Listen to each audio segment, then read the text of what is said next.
Everyone, hi. Bruce Mufson, LCSW from Sunridge of Nevada, coming at you with another musical breakdown. I have over 25 years experience in mental health, and I've worked with people from the ages of 3 to 83. I have worked in emergency rooms, inpatient and outpatient, and also all aspects of mental health. I've assessed thousands of people. I tend to go to people's homes to really understand what's going on, and I'm fully versed in trauma and how it affects those who have to live with it. Next week, I want to clarify, the 22nd at 5:30 West Coast time, we are doing a live training on dysfunctional families. The price of it will be $10 via PayPal, and if you want to go with crypto, not to worry, we accept that as well. All information is in the information box on our website, and if you have any questions, you can send us an email and we'll tell you how to get started via the crypto. Tonight's video is by an artist, and we have a lot of fans in England, Santan Dave. Young rapper with a lot to say. And again, we have a huge following in England. This is, guys and girls, this is for you. The song that I'm going to be breaking down tonight is Psycho. And it's an interesting song because it has a lot of facets to me, and because psycho, well, mental health, that's what I'm dealing with and I'm working with. So I want to clarify a lot of things that I found very interesting about the song. Here we go. He's a young guy. He's only 23 years old. And once again, it's amazing to me how talented people are today.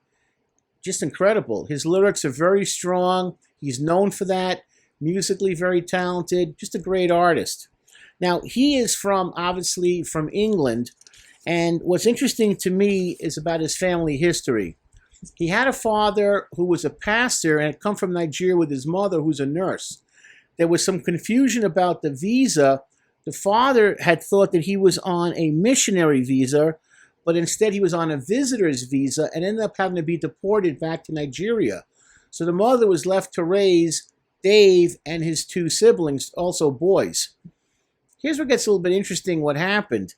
It says here that as of April 2019, his brother Christopher was in prison, been sentenced to life imprisonment with a minimum of 18 years for his involvement in a murder in March of 2010 of a 15-year-old. Their other brother, Benjamin, was jailed for 4 years for conspiracy to defraud. Now, Dave comes across as a very bright young man, as many musicians tend to be, and had gone to college, had gone to a really good, I'm assuming, really good high school, prep school, and he was actually offered a chance to go to De Montfort University to study law, but he never attended because he wanted to focus on his music. Now, the song is interesting because it talks about Dave's belief that he suffers from manic depression. And the song kind of goes into two parts. The first part is very harsh, discordant, kind of hard. How he lives, how he grew up, how he had to fight for everything, and how tough his neighborhood is in England. The second part of the song, which is towards the end, changes. It's very lyrical. There's a piano downbeat to it. And he describes a lot of things, that he's pensive, that he's nervous, that he's afraid about his future and his own mental health. I give the guy a lot of credit because, again, what I find so fascinating about rap is the willingness to share and open yourself up and, bring out all the good and also the bad. Now, again, when I do a song, I only break down certain lines. These lines are relevant to me clinically and help me with my interpretation of the song. So I don't do every line in the song for those that are going to ask that question. Okay, here we go. It's interesting because the first thing's about, hey, something I know about, an individual session. Tuesday, 23rd of January, 2018, I'm here with David. It's our first session. We're just going to talk about your background, where you're from, any issues you've been dealing with. So where should we start? Only thing I don't do is I never say the date out loud. There's really no point because I've written it down about 9 times already in the beginning of the assessment and the paperwork that they have to fill out to get started to see me. So I never say, hey, I'm meeting with Bill. It's the 5th of January, 2021, and, time is 3:30. I never do that. It's kind of assumed, that the person's coming in. Now, the verse, he goes like this: stop all the pain. How do you stop all the pain, huh? I used to hear a voice when I was praying, But nowadays, I don't even want to be saved. I don't want to be saved. I was born to be wild. I don't want to be tamed. What he's telling right off the bat, and there's so many lines that are so indicative of mental health issues that I want to really to highlight them, and I did that in yellow, is listen to how he's talking. He's saying, I have issues. I have problems. Pain. I used to hear a voice. I don't even want to be saved. I was born to be wild, but I'm a psycho. If I'm a psycho, then I don't want to be sane. He's basically saying I'm suffering from problems. Then he goes down and he goes, my teacher used to say I need counseling. Couldn't stop asking me, what do you feel? What's interesting to me about that is that schools today have become very, very focused on this. Like, are you having a red day because you're sad? Are you having a blue day because you're feeling good? Are you having a yellow day because you're in the middle? And they think that they're helping these kids by asking all these questions. It's very interesting to me. I was told a story about a young woman. She's now an adult now. She came from a miserable home, and things were really, really rotten there. And she said, I came to school to forget. And I didn't want to be reminded of my feelings. I wanted to bury them. So when they would say to me, like, what's going on? I didn't want to know from that. She says, now all we do is ask these kids questions about their lives. And it's like we're stirring stuff up. And how do you put it back, the lid on, when something comes out that you don't really want to hear? But now the kid is going to focus on, do they know? Do they know? I get it. I understand what the schools are doing. They feel they're so overwhelmed with mental health issues. But it's interesting to get a perspective of someone that said, I don't really want to share. Not with a teacher of all people. And people are going to listen to me like, I'm having a really red day. You know, oh, you need to go to the office then. You need to get help. Oh, okay, Bruce. We'll see you later. Bye. So you got to be careful with those kinds of comments to kids and how you say it. It seems very flippant sometimes and very easy to say it. It's not so simple. You got to be careful with what you say. Now, there are so many old scars they want to reveal. We got off on the wrong foot because I don't want him to heal. I don't want him to heal. To me, he's referring to his brain. I don't want to talk about stuff. I don't want to share anything. My brain is not doing well, and I want to have that stuff brought up. But if you're looking for a psycho, you got one. I thought I had a screw loose, but I lost one. Hey, what do you want? I'm crazy. Crazy. I'm nuts. I'm out of control. You can't touch me. You can't stop me. You can't relate to me. I'm crazy. Now, he talks about going further down the neighborhood that he grew up in England, which obviously is a rough area. I looked that up online. Kiddo, we've seen swords longer than a limo. My bro's a blacksmith like Jaden and Willow. I get that from, Will Smith's kids. Man, there's weapons over here. We're repping over here. We're from the south side, but it's Streatham over here. When I saw that we're from the south side, I thought, man, Chicago, LA, Philly, Brooklyn, everyone has like their demarcation point, to define themselves. And this song struck home to me more maybe than other songs did because of what happened this past week. 2 different young men were killed, one in Chicago, one in LA, and not just shot, riddled with bullets. Now I'm thinking about the rapper KTS, who was 31. Dre shot 64 times as he was leaving Cook County Jail. And then Indian Red Boy, 21, shot in his car doing an Instagram live feed. The question was there a diss against Nipsey Hussle that he was involved in? A lot of rumors about what's true, not true. I'm not going to get into that part. Other theories, there's always the truth, which will come out in 5 years from now, whatever. But he was shot and killed. And here's the thing about this, though. Most of my blanks are the ones applying pressure over here. Blank assault, I can get a blank peppered over here. Whoa, This is what life on the streets do to you. There is no hiding.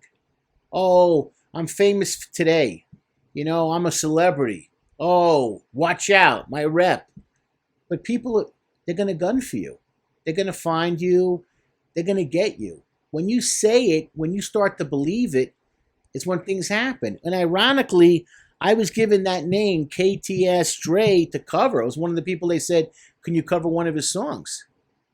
And it's fascinating to me, not going to say fascinating, depressing, how the carnage continues. You know, we're tough, we're not afraid, come to our neighborhood, we'll show you who's bad, I know what's bad.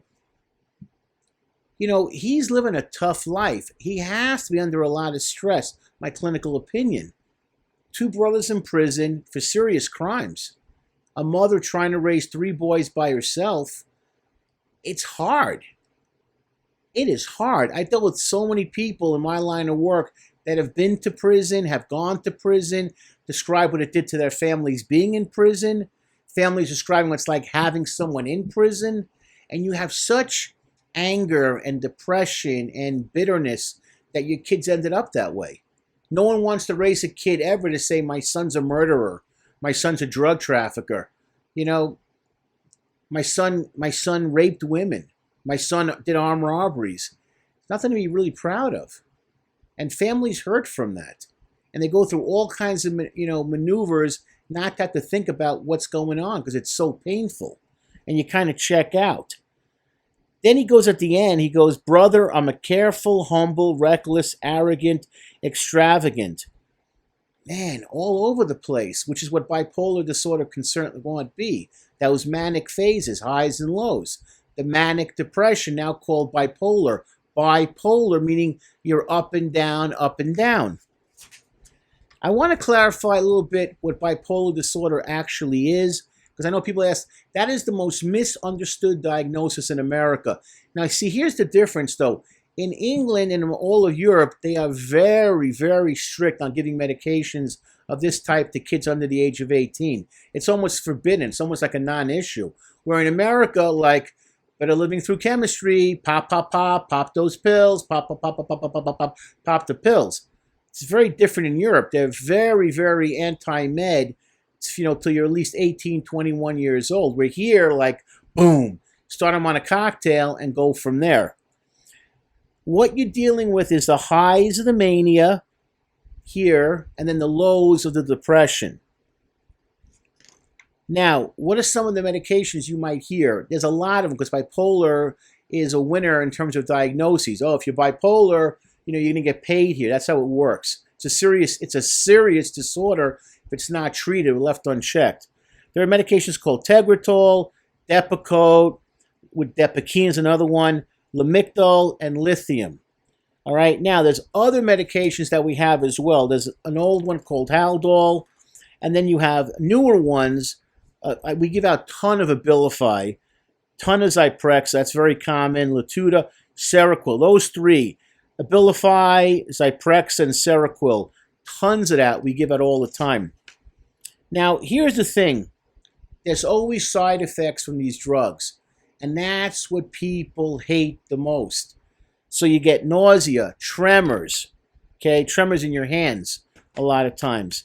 You also have issues with your hair falls out, sexual problems, weight gain, damage to your liver and kidneys, diarrhea, belly pain, and skin reaction. Most of the time, this stuff goes away after a couple of weeks, but some people, have these issues. And what we tell people with bipolar disorder is you got to stick to treatment. What happens a lot of times, people will say, I'm feeling really good. I'm feeling really good about myself. I don't need to be on the medications anymore. Take it off. Trouble. You got to stick to the medications if you're truly bipolar. Now, the end of the song goes like this. Blank, probably battling with manic depression. Then the song changes. There's a bridge there from the mania to the depression phase. And you get the lyrics are deeper, they're more personal, they're not boastful. And there's a piano playing, but it's almost like a downward piano to get you in the mood to be contemplative. The lyrics become more real, more honest, more anxiety and fear related, and pensive. Man, I think I'm going mad again. It's like I'm happy for a second, then I'm sad again. You're my drug, the instrumental, my therapist. Man, I need some therapy. My girl's saying she'll never leave. I'm scared she's going to find a better me. Honest. I need help.